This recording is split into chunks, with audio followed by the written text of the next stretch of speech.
অপারেশনটা কয়দিন চলবে? এই অপারেশনটা কয়দিন চলবে? টেবিল যতদিন পর্যন্ত শেষ না হবে ততদিন ভাগ্য হয়েছে আমি আপনার কাছে প্রথম শুনলাম কিশোর ভাগকে যদি যারা ভাঙবে তাদের অবশ্যই আমরা আইনের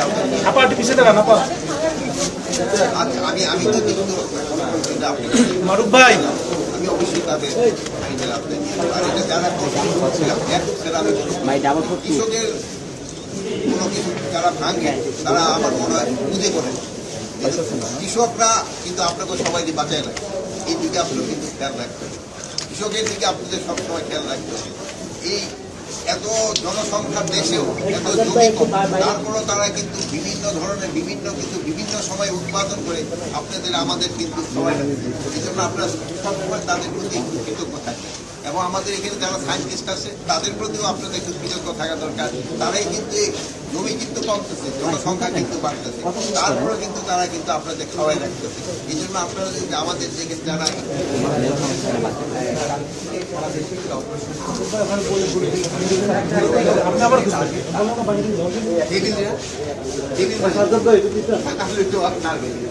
যারা দেশ শেষ করার চেষ্টা করছে এই ক্ষেত্রে যারা আইন অমান্য করে দুষ্কৃতিকারী এবং সন্ত্রাসী তারা এই গ্রেপ্তার এখন পর্যন্ত মানে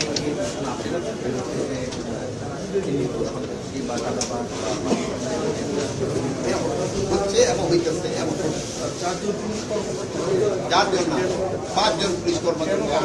এটা তো আপনারা সবাই জানেন এই যে ওটা আপনাদের মিডিয়ায় কিন্তু চলে আসছে এটা কেন তাদের আটক করা হচ্ছে আমার তো সকালে পেপারে তো পড়ে আসছে ওটার ভিতরে লেখা আছে কতদিন চলবে অপারেশন দেবে? আপনারা ভালো থাকেন তাদের অনেক কি আমাদের আইনের আওতায় নিয়ে আসা অনেকে যে আইনের আওতায় নিয়ে আসা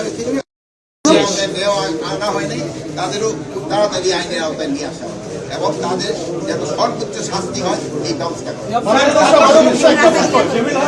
অপারেশনটা কয়দিন চলবে? এই অপারেশনটা কয়দিন চলবে? টেবিল যতদিন পর্যন্ত শেষ না হবে ততদিন